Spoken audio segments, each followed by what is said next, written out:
受けねえ。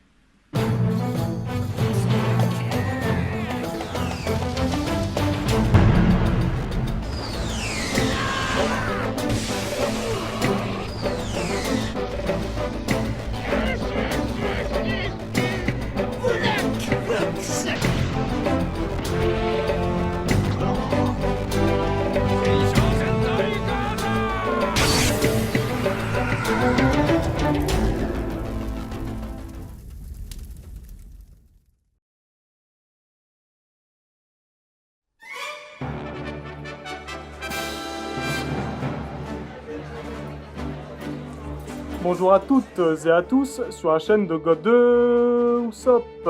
Je m'apprête à vous parler d'une théorie dont nous avons discuté et mis en place il y a peu de temps. Être deux sur notre chaîne YouTube, ça nous permet de multiplier les idées. Nous nous sommes questionnés sur l'après, le post-Kaido. Que se passera-t-il?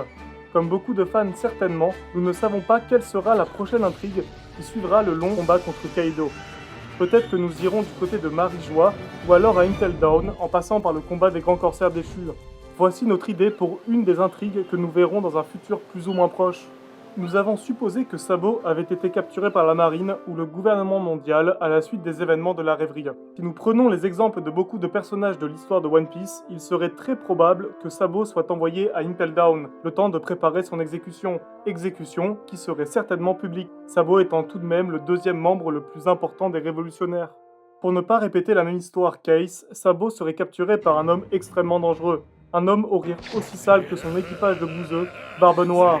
Nous savons que Barbe Noire a bougé de son île avec sa famille en or pour intervenir quelque part.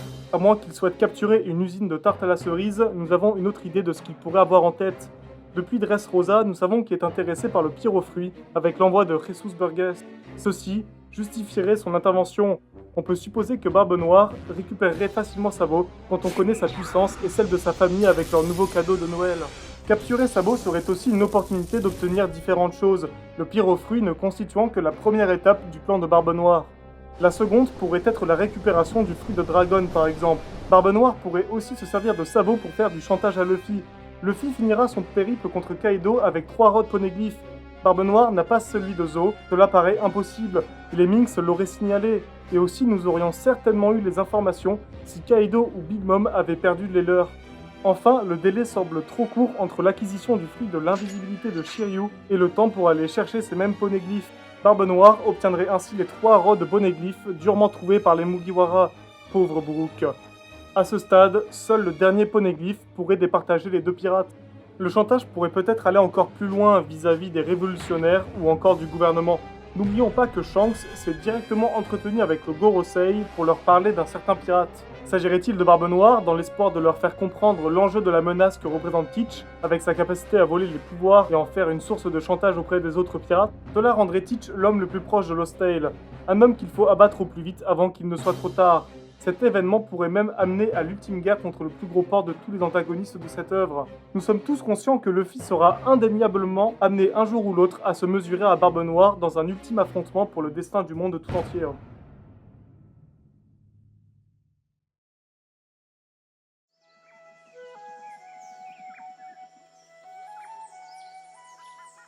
Nous espérons que cette théorie t'a plu.